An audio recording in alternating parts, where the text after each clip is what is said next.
The Cathara were always coming for someone. For centuries. That's how the galaxy operated. Pay tribute or face extinction.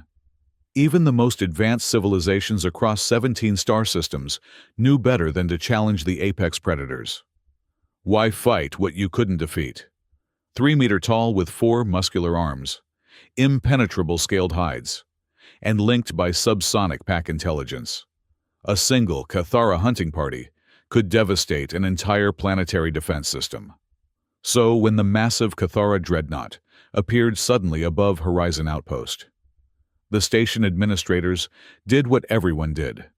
They prepared to negotiate the terms of their survival. Maya Quinn didn't have time for any of this. In her cramped laboratory aboard the xenobiology vessel Inquiry, currently docked at Horizon's aging research port, she was watching another bacterial culture die. Damn it! She pushed away from her microscope, rubbing her temples. The station's klaxons were giving her a headache, and the constant emergency announcements weren't helping. Hannah, did we use the wrong growth medium again? Dr. Hannah Walker looked up from her datapad, pushing a strand of dark hair behind her ear. The medium's fine. It's the temperature regulation. This station's environmental controls are ancient. We lost 3 degrees in the incubation chamber overnight. Maya sighed. 3 years of research, culminating in the discovery of a bacterial extremophile that could potentially revolutionize vaccine development. And she couldn't even keep the specimens alive long enough to finish her paper. Recalibrate and start again, she said, standing to stretch her back. I'll go find out why everyone's screaming about Cathara. Maybe they'll just take whatever ceremonial tribute they want and leave before they disrupt our temperature controls even more. Maya had barely reached the laboratory door when it slid open, revealing Station Commander Eliza Jarrett, flanked by 2 security officers. The commander's face was ashen. "Dr. Quinn," she said, her voice tight with controlled panic. "You need to come with us immediately. I'm in the middle of critical research. The Cathara are asking for you specifically." Maya froze. In her 15 years as a xenobiologist specializing in microbial life, she'd never had any contact with the Cathara. They didn't exactly concern themselves with bacterial research. There must be some mistake. "No mistake," Jarrett replied.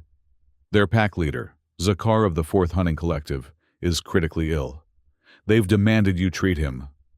Maya let out a bark of laughter. "I'm not a physician. I study bacteria, not—" "They know exactly who you are," Jarrett cut in. "They mentioned your paper on cross-species pathogen adaptation. They believe you're the only one who can help." "This is ridiculous. I can't treat a Cathara. Nobody treats Cathara. They'd kill any lesser species that saw them vulnerable."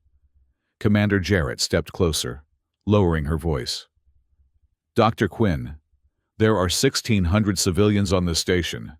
If you refuse, the Cathara boarding party has made it clear what will happen." From behind Jarrett, Hannah spoke up. "Maya, we should at least try. Think about it. No one has ever studied Cathara physiology up close. This could be the opportunity of a lifetime." Maya turned to her assistant, incredulous. "Or it could be the last opportunity of my very short life." She looked back at Jarrett. "The Cathara don't get sick. That's part of their whole terrifying mystique." "Well, this one is dying," Jarrett said bluntly. "And he's demanding you. Now." Maya closed her eyes briefly, doing the mental calculus. Refuse and guarantee a massacre. Agree, and possibly die trying to treat a creature whose biology was largely a mystery, but potentially save the station and get unprecedented research access. "Fine," she said finally.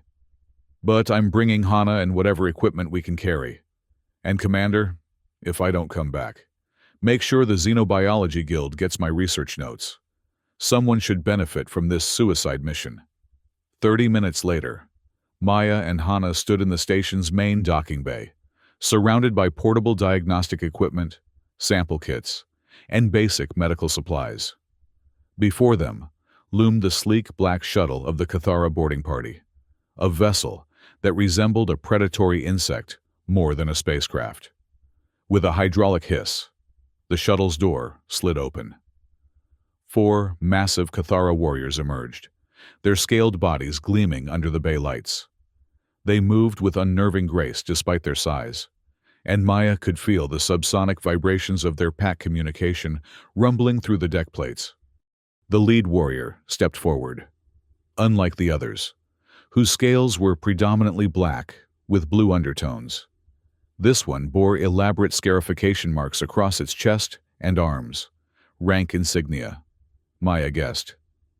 "You are the bacteria human," the warrior stated, rather than asked, its voice a low, resonant growl that seemed to bypass her ears and vibrate directly in her chest. "I'm Dr. Maya Quinn, xenobiologist," she corrected, struggling to keep her voice steady. "This is my colleague, Dr. Hannah Walker." The warrior regarded them impassively. "Zakar awaits. You will cure him, or your station burns." "I'll need to understand what's wrong with him first," Maya replied, gesturing to their equipment. "We need to bring these supplies." The warrior made a dismissive sound. "Bring what you must, but know this.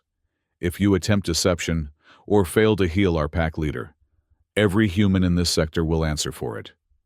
2 warriors stepped forward to help load the equipment. As they approached, Maya caught a whiff of something she hadn't expected. A sweet, putrid odor. The smell of infection. "Your pack leader," she said carefully. "How long has he been ill?" The lead warrior hesitated, then answered, 7 rotations. Our healer's purification rituals have failed." Maya exchanged a glance with Hannah. 7 days was a long time for an infection to progress. If the Cathara immune system was compromised enough for infection to take hold in the first place, Zakar's condition could be dire. As they boarded the shuttle, Maya leaned close to Hannah. "Did you bring the broad-spectrum antibiotics?" Hannah nodded. "Everything we had. But Maya, we have no idea if they'll work on Cathara physiology." "Then we'd better figure it out fast," Maya whispered, as the shuttle door sealed behind them with ominous finality. The journey to the Cathara dreadnought took less than 20 minutes. But to Maya, it felt like crossing the threshold into another world. The shuttle docked with a metallic clunk, and they were escorted through corridors that seemed designed to intimidate. High ceilings, sharp angles, and a persistent subsonic hum that made her teeth ache. What struck Maya most, however, was the strange juxtaposition of technological advancement and ritual ornamentation. The ship's interior boasted advanced propulsion systems and weapons technology, yet the walls were adorned with what appeared to be ceremonial trophies, fragments of bone, hide, and metal arranged in intricate patterns. And everywhere, Maya noticed signs that would have horrified any infection control specialist. Surfaces were smeared with unidentifiable substances. Ventilation ducts glowed with bioluminescent bacterial colonies. Blood, or something like it, had dried in patterns on the floor, apparently part of some ritual, rather than being cleaned away. "Your ship is a microbiologist's nightmare," she murmured to Hannah as they followed their escort deeper into the vessel. Hannah's eyes were wide, taking in everything. "It's fascinating, though. Look at those bacterial blooms.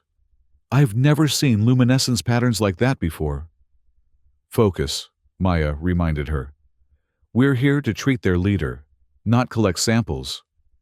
Though privately, she was already planning how they might smuggle a few cultures back for study.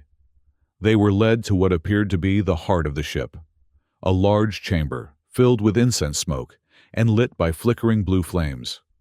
In the center lay a massive platform, and upon it, the imposing figure of Zakar, pack leader of the 4th Hunting Collective.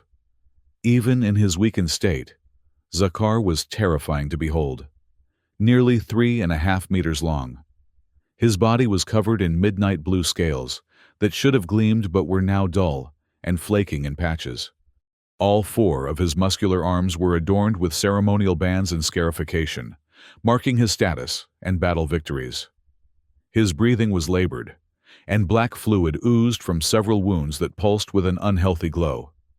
Around him stood 2 figures, one draped in elaborate robes, decorated with what looked like dried herbs and bone fragments, the other holding ceremonial blades and wearing a headdress made from what Maya suspected were the skulls of defeated enemies.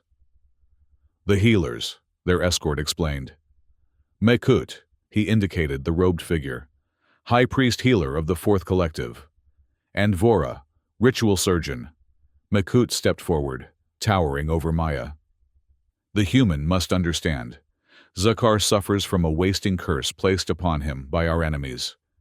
We have performed the sacred purification rites for 7 cycles, yet the curse persists." Maya set down her diagnostic kit and approached the platform cautiously. "I don't work with curses," she said firmly. "I work with science. I need to examine him and take samples to determine what's actually causing his illness." Vora made a threatening gesture with one of her ritual blades.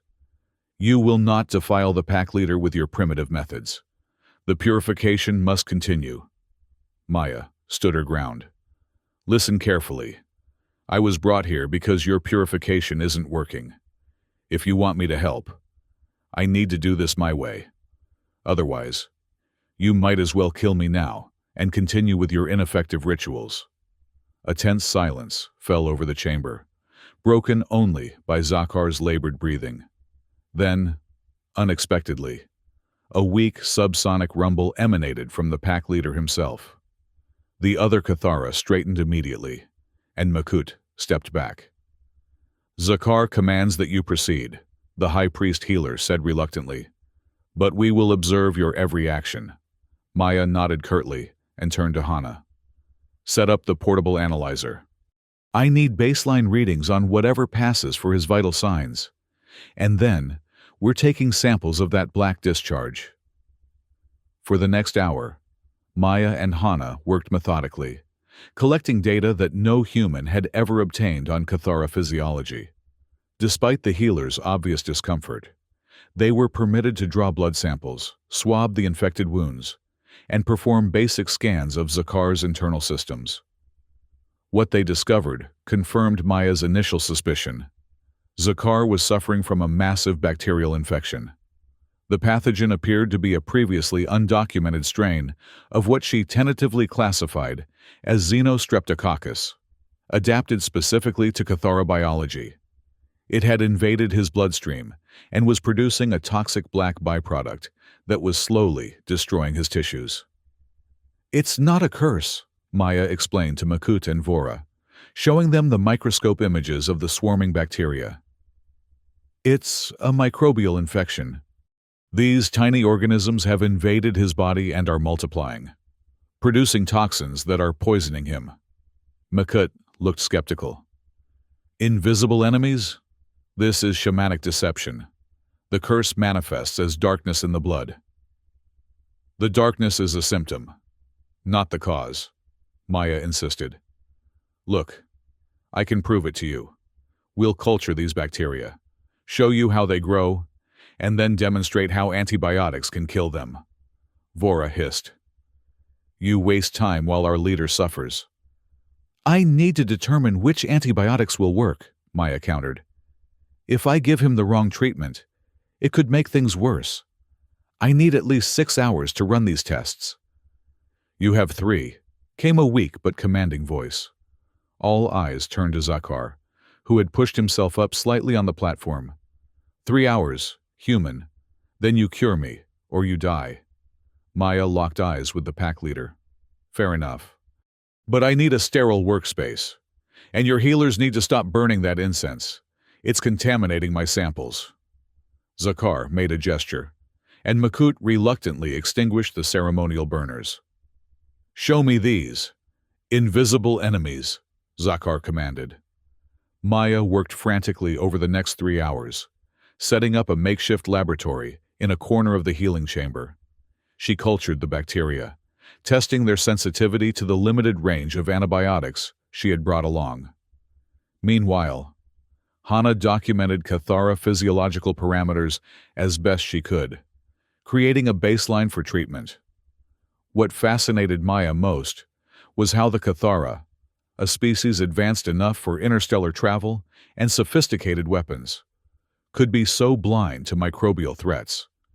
Their entire medical tradition was built around ritual purification, spiritual cleansing, and herbal fumigation. They had no concept of germ theory, despite evidence of bacterial colonization throughout their ship. "It's actually brilliant from an evolutionary perspective," she explained to Hana as they waited for test results. "The Cathara evolved on a harsh world with extreme environments, acid storms, high gravity, extreme temperatures. Their biology adapted to withstand massive external threats, but they never developed strong responses to microscopic pathogens. So they're literally being destroyed from the inside out by something they can't even see," Hana mused. "Exactly. And this particular strain seems uniquely adapted to Cathara physiology. I'm guessing it's been evolving alongside them for generations, but something recently triggered increased virulence." Finally, their time was up. Maya approached Zakar's platform with a mixture of trepidation and excitement. Mekut and Vora positioned themselves protectively on either side of their leader. "I've identified the pathogen," Maya announced. "It's a bacterial infection that spread throughout your system. Your traditional purification methods can't touch it, but I've found a combination of 3 antibiotics that should be effective." She held up a vial of clear liquid. "This needs to be administered directly into your bloodstream, followed by a regimen of oral medications. I'll also need to clean and dress those wounds properly." Vora stepped forward aggressively. "You will not inject foreign substances into our pack leader." Zakar raised one massive hand, silencing her. "The human has shown me the invisible enemies. They multiply before my eyes on her viewing device." He fixed Maya with an intense stare. "If you betray us with poison—" "I'm trying to save your life," Maya interrupted. "Not just because you're threatening my people, but because this is what I do. I fight bacteria. It's my purpose." After a tense moment, Zakar nodded. "Proceed." Maya administered the first dose of antibiotics intravenously, then methodically cleaned and dressed each infected wound, explaining each step to the wary healers. The bacteria thrive in unclean environments. Sterilization isn't just symbolic. It physically removes the pathogens and prevents new ones from entering the wounds. As she worked, she could feel the weight of every eye in the chamber. The other Cathara were watching her handle their revered leader with a mixture of hostility and fascination. For her part, Maya couldn't help but marvel at Cathara physiology, the intricate layering of their scales, the unique circulatory system, the way their muscles connected to a skeleton that seemed partially cartilaginous. "Now we wait," she said, stepping back from Zakar. "The antibiotics need time to work. He should start showing improvement within 12 hours if the treatment is effective." Makut made a dismissive sound. 12 hours. Our purification rituals continue for days." "That's why they don't work," Maya replied bluntly.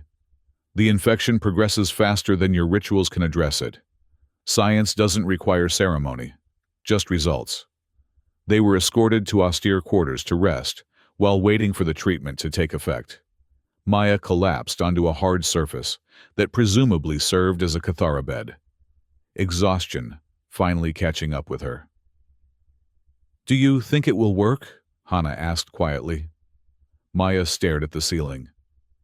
"The antibiotic combination should be effective based on our tests, but Cathara physiology is still largely unknown to us. There could be complications we can't predict. And if it doesn't work, then we'll be remembered as the humans who failed to save a Cathara pack leader right before they massacred everyone at Horizon Outpost." Maya turned to look at her assistant. "Get some sleep. Hana, tomorrow we either make history or become a cautionary tale. She didn't expect to sleep, but exhaustion claimed her almost immediately. Maya was awakened abruptly by the subsonic rumble of Cathara communication vibrating through the ship. She sat up, disoriented, to find their escort standing in the doorway. "You will come now," the warrior commanded. "Zakar awaits." Heart pounding. Maya nudged Hana awake, and they hurriedly gathered their equipment. The corridors seemed more crowded than before, with Cathara warriors lining the path to the healing chamber, their postures alert and tense. When they entered the chamber, Maya stopped short in surprise. Zakar was sitting upright on the platform, his scales noticeably brighter than the previous day. The black discharge had ceased, and his breathing was steadier. Most strikingly, his eyes, 4 glowing amber orbs, were clear and focused. "The fever has broken," Mekut admitted, sounding astonished. "The wasting has halted." Zakar fixed his gaze on Maya. "Your invisible enemies. They retreat before your weapons." Relief washed over Maya. "The antibiotics are working. The infection is responding to treatment." She approached him, pulling out her diagnostic equipment. "I need to check your vital signs and take new samples to confirm the bacterial load is decreasing." To her surprise, Zakar submitted to her examination without protest. The test results confirmed what she could already see. The infection was receding dramatically, and his immune system was beginning to recover. "You'll need to continue the oral antibiotics for at least 10 more days," she explained. "And we should change those wound dressings daily using sterile technique." Zakar nodded slowly. "You have done what our greatest healers could not." He turned to Mekut and Vora. "You will learn from the human. Master her methods." Vora bristled. "Pack leader, these are primitive techniques that defy our sacred traditions." "Our traditions did not save me." Zakar cut her off with a subsonic growl that made the entire chamber vibrate. "Her science did." "You will learn, or you will be replaced." Maya exchanged a glance with Hana, surprised by this turn of events. "I can teach them basic infection control principles and how to administer the remaining antibiotics," she offered. "But then we need to return to our research station." "No." Zakar's response was immediate. "You will remain until I am fully recovered." "That could take weeks," Maya protested. "My research—" "Will wait," Zakar finished for her. "Your presence here is no longer a request. Bacteria human. It is a necessity." Before Maya could argue further, a commotion arose outside the chamber. The doors slid open to admit another Cathara warrior, this one bearing the insignia of a different hunting pack. "Forgive the intrusion, pack leader," the newcomer said, bowing low. "Word has spread of the human healer who defeats the wasting curse. The second collective brings their ailing subleader and begs audience." Maya's eyes widened. "Wait. There are more infected Cathara?" Zakar exchanged looks with Mekut. "The wasting has claimed many warriors across the collectives in recent cycles. We believed it was a sign of weakness to acknowledge it." "It's not weakness. It's an epidemic," Maya said, suddenly understanding the magnitude of the situation. "If this bacterial strain has adapted to target Cathara specifically, it could be spreading throughout your entire species." Over the next 72 hours, Maya's prediction proved horrifyingly accurate. Cathara ships from 3 different collectives arrived, carrying warriors in various stages of infection. The healing chamber became a makeshift hospital ward, with Maya and Hana working around the clock to treat the most critical cases, while training Mekut and reluctantly cooperative Vora in basic medical techniques. "This is insane," Maya muttered to Hana as they prepared another batch of antibiotic injections. "We're 2 xenobiologists running a field hospital for the galaxy's deadliest predators." Hana looked up from her work, dark circles under her eyes. "And saving their lives. Do you realize what that means? The Cathara, who have terrorized entire star systems for centuries, now depend on human medical science. Maya hadn't fully processed the implications until that moment. As she moved among the Cathara patients, she noticed a subtle but significant change in how they regarded her. The initial hostility and skepticism had given way to something she never expected to see from a Cathara: respect. Even Vora, who had been the most resistant to Maya's methods, now followed her instructions precisely, albeit with obvious reluctance. "The ritual blades must be sterilized between each warrior," she repeated, demonstrating the technique Maya had taught her. "The invisible enemies can travel from one to another on unclean surfaces." On the fourth day, as Maya was checking on Zakar's recovery, the pack leader made an unexpected request. "You will address the gathered pack leaders," he announced. "They must hear directly from you about these invisible enemies and how to defeat them." "I'm not much of a public speaker," Maya demurred, "especially to an audience that could tear me limb from limb." Zakar made a sound that might have been a laugh. "You stood before me when I threatened your death and spoke only truth. Now you hesitate before an audience that owes you their lives?" Put that way, it was hard to argue.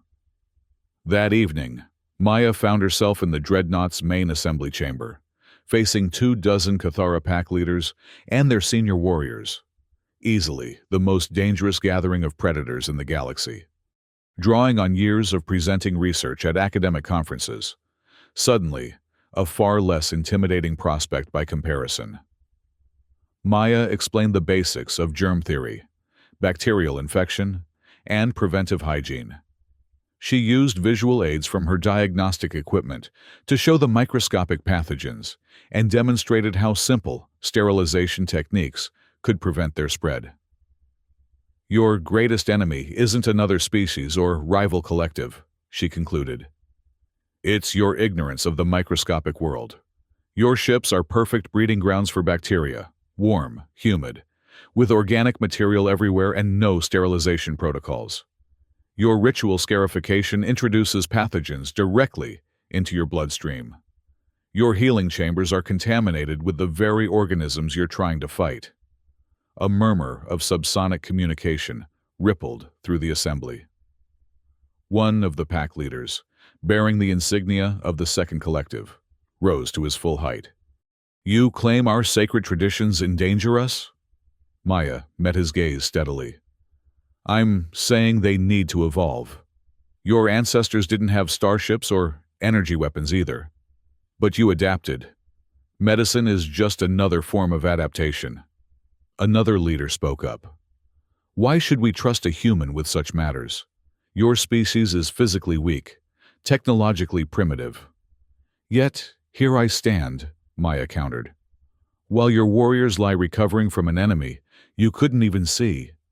Strength isn't just about physical power or weaponry. Knowledge is strength too." Zakar, who had been observing silently, suddenly rose from his seat. Though still recovering, his presence commanded immediate attention. "The bacteria human speaks truth," he declared. "I, Zakar of the Fourth Collective, would now be joining our ancestors if not for her knowledge. Our survival depends on mastering these new weapons she brings: antibiotics, sterilization, hygiene." He approached Maya, towering over her, then did something that sent shockwaves through the assembly. He lowered himself to one knee, bringing his face level with hers. "The Fourth Collective acknowledges Maya Quinn as Priestess of Life," he announced, using a title Maya had never heard before. "Her word on matters of health and healing will be heeded as pack law."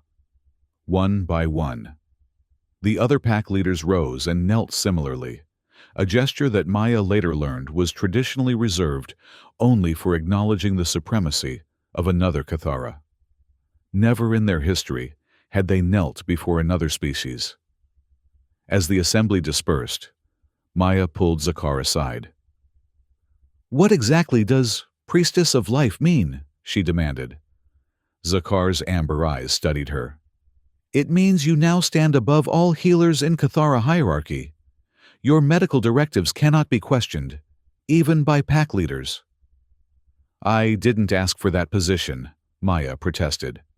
Yet you claimed it when you saved my life, Zakar replied simply. Power is not always sought. Bacteria human. Sometimes it finds those who are prepared to use it wisely. News of Maya's elevation spread faster than she could have imagined. Within days, the Dreadnought's communication systems were overwhelmed with messages from other Cathara collectives seeking treatment, along with bewildered queries from various galactic governments trying to understand why Cathara hunting parties had suddenly withdrawn from contested territories. They're standing down their forces, Hana reported, after reviewing the communications logs Zakar had granted them access to. All across the Cerulean expanse, Cathara ships are pulling back from planetary systems they were about to raid. Maya frowned. What does that have to do with treating their infection? Everything, apparently. Hana showed her a translation of orders from the Supreme Hunt Leader. All military actions suspended pending approval from the Priestess of Life. That's ridiculous, Maya exploded. I'm a xenobiologist, not a military commander. I can't authorize their hunting parties. Zakar, who had been listening from the doorway, stepped into the room. In Cathara tradition, one who saves a pack leader's life holds authority over how that life may be risked again. You have saved not just me, but leaders from 6 collectives.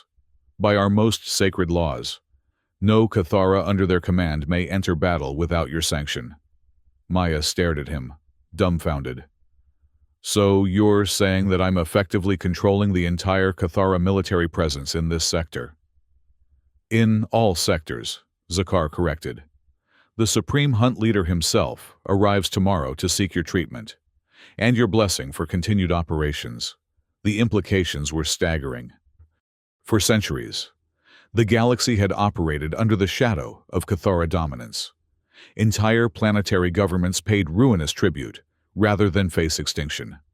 Species that refused were systematically hunted to the edge of annihilation. And now, because of a bacterial infection and Maya's treatment of it, that balance of power had shifted dramatically. This is insane, she muttered, pacing the room. I'm not qualified to make decisions about interstellar conflicts. Yet you are the only one the Cathara will now listen to, Zakar pointed out. The question is, what will you do with that influence? It was a question Maya wrestled with through a sleepless night. By morning, when the Supreme Hunt Leader's massive flagship docked with Zakar's dreadnought, she had made her decision.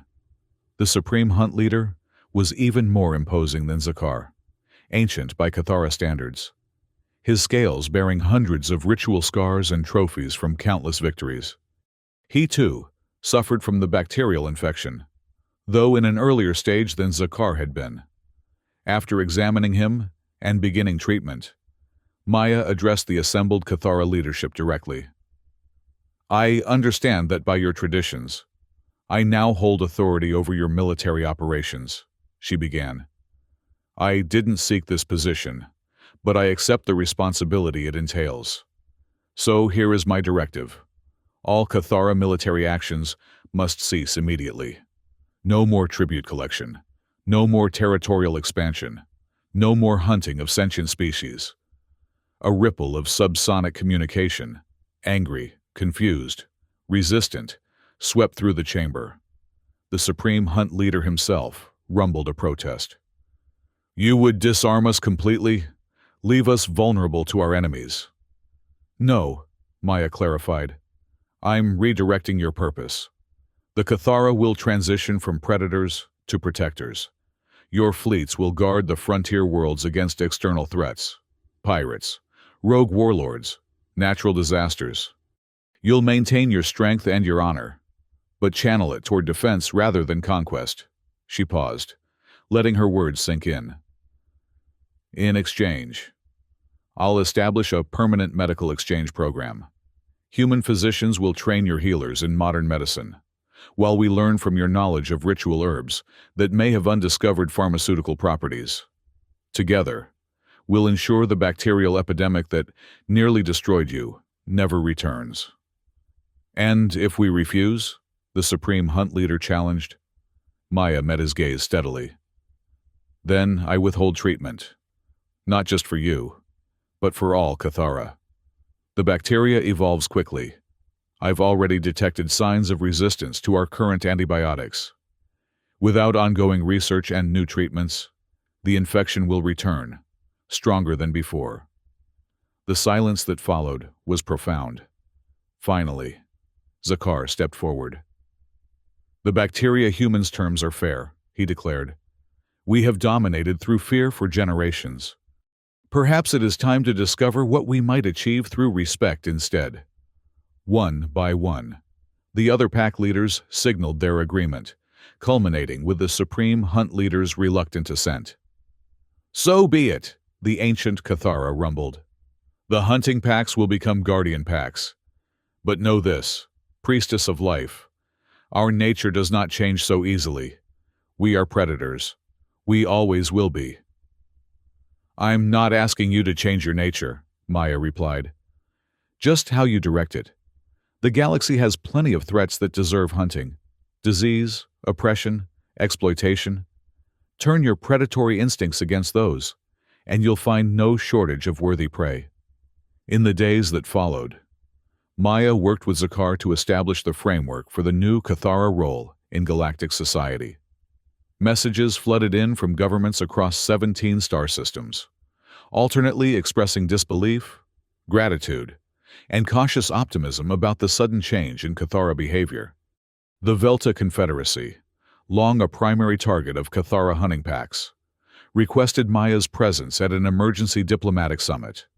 The Zathari elites, who had built their economy around manufacturing weapons to fight off Cathara raids, demanded to know if the ceasefire was permanent. Even the Gorch Empire, traditionally allied with the Cathara, sought clarification on the new power dynamics. Maya declined all invitations. I'm not a diplomat or a politician, she told Hana as they packed up their equipment. I'm a scientist, and it's time we got back to our actual research. Hana looked at her in surprise. You're walking away? After everything that's happened? Not walking away, Maya corrected. Just refocusing. I've established a rotation of human medical personnel who will continue training the Cathara healers. Makut and Vora have made remarkable progress. They're already teaching other collectives about sterilization techniques. She sealed a container of bacterial cultures, samples she was taking back for further study. Besides, the bacterial strain that infected the Cathara is fascinating. It could provide insights into cross-species pathogen adaptation that revolutionize our understanding of interstellar epidemiology. Zakar found them as they were preparing to depart. You are leaving, he stated, his tone neutral, but his posture betraying something like disappointment. My work here is done, Maya replied. The infection is contained. Your healers are trained, and I've approved your new operational directives. It's time I return to my own research.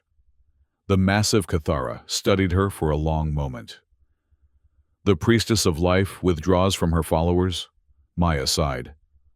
I'm not a priestess, Zakar.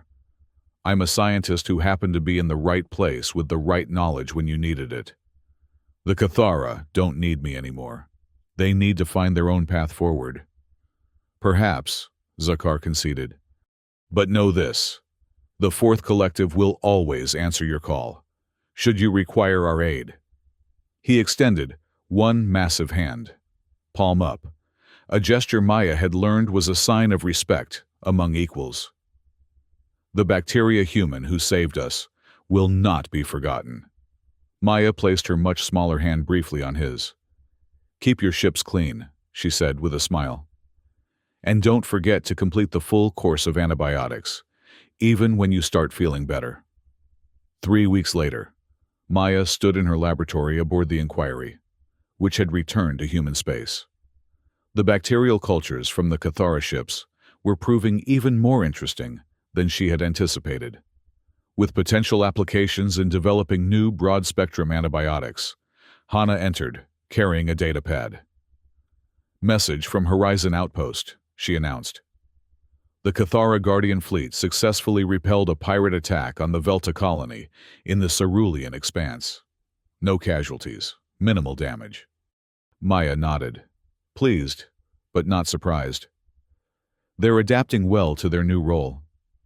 "There's more," Hana continued. "A Cathara ambassador has arrived on Luna. Apparently, they're requesting a formal medical exchange program with the Terran Science Council. And..." She hesitated. "What?" "They're reporting signs of bacterial resistance in some Cathara populations. The current antibiotic protocols are becoming less effective." Maya turned from her microscope, a familiar spark of scientific challenge in her eyes. "Well, then, I guess our work isn't quite finished after all." She reached for a clean slide, preparing to examine a new culture. The galaxy's deadliest predators still needed her, but not as conquerors, as patients. And perhaps that transformation was the most remarkable discovery of all. On her desk, a communication panel chimed with an incoming message, a subsonic frequency only the Cathara used. Maya smiled slightly as she activated it, already anticipating Zakar's rumbling voice, asking for her latest treatment recommendations.